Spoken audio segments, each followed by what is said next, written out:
The sound that came from the women's restroom that afternoon wasn't something you usually hear in a quiet corporate building. It wasn't the echo of heels on marble floors or the hiss of a sink turning on. It was the sharp thud of a door hitting the wall, followed by a muffled cry that carried fear so raw it made the air feel colder.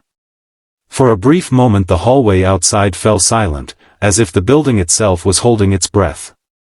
And just seconds later, a man who had no idea his life was about to change forever pushed open the door at the worst possible moment. Before we dive deeper into this story, take a moment to like, comment, share, and subscribe to the channel Whisper Tales 3 if you believe that even in the darkest moments, kindness and second chances can still change a life. It was a bright Tuesday morning, sunlight pouring through the tall glass windows of the Rydell corporate tower. Employees moved quickly through the lobby with coffee cups and laptops, their faces focused and busy. Among them was a quiet man named Marcus Hale, a maintenance worker who had been with the building for nearly 3 years. Most people barely noticed him as he pushed his cart down the polished corridors fixing flickering lights and stubborn door handles. But Marcus didn't mind being invisible. His mind was always somewhere else anyway, usually thinking about his 8-year-old daughter, Tessa. Ever since Marcus lost his wife in a car accident 5 years earlier, Tessa had become the center of his entire world. Every early morning, every late shift, every extra hour of work was for her. He packed her lunches, braided her messy hair before school, and read her bedtime stories even when exhaustion pressed down on him like a heavy blanket. Being a single father wasn't easy, but Marcus carried the responsibility with quiet determination.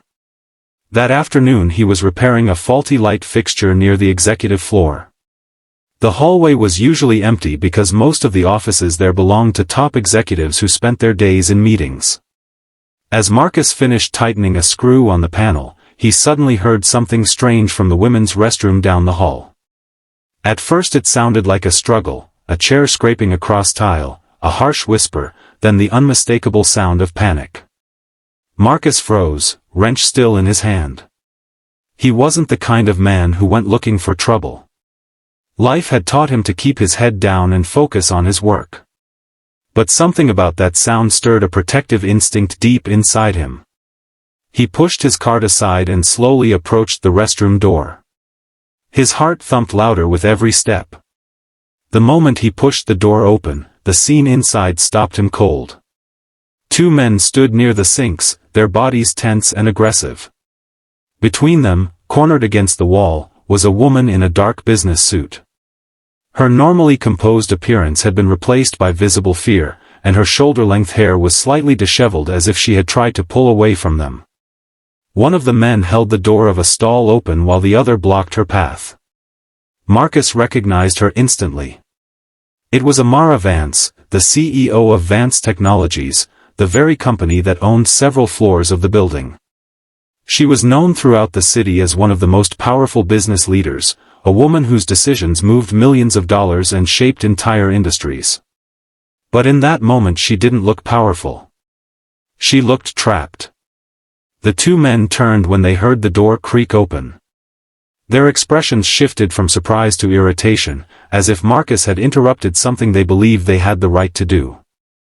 Marcus wasn't a fighter. He was just a tired father who spent his days repairing pipes and broken lights. But the moment he saw the fear in Amara's eyes, something inside him refused to let him walk away. The image of his daughter flashed in his mind, the thought of someone cornering her like that one day.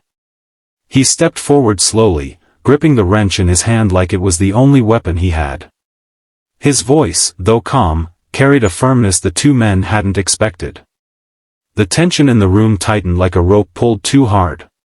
For a moment it seemed as if the situation might explode. The men exchanged looks, clearly debating whether the quiet maintenance worker in front of them was worth the trouble. Marcus felt fear creeping up his spine, but he didn't step back. He couldn't. His heart pounded so loudly he thought everyone could hear it. Yet he kept standing there, blocking the only exit, refusing to let them continue. Seconds passed that felt like minutes. Finally, one of the men scoffed and muttered something under his breath.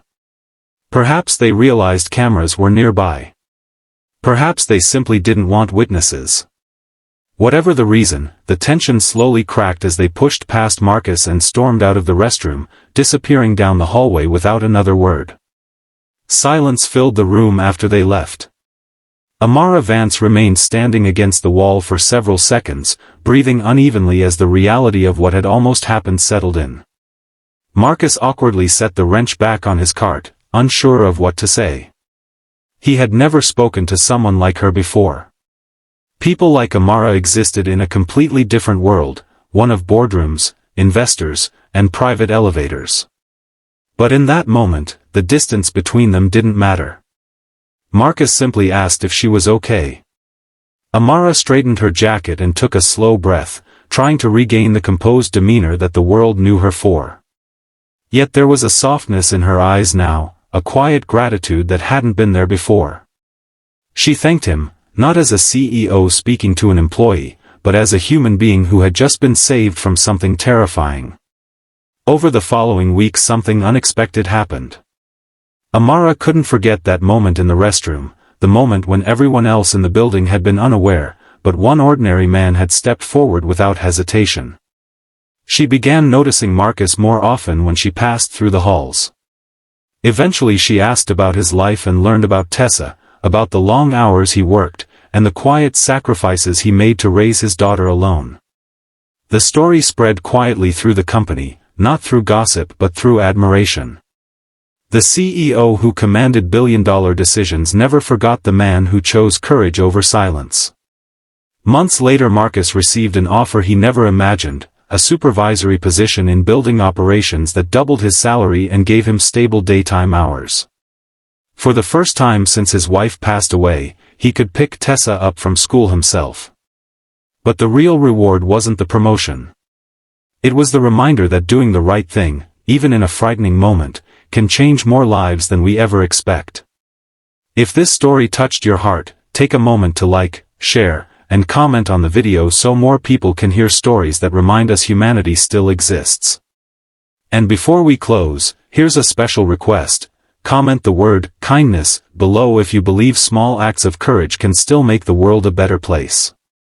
Because sometimes heroes aren't powerful CEOs or famous leaders. Sometimes they're tired single fathers holding a wrench in a quiet hallway, choosing to stand up when it matters most.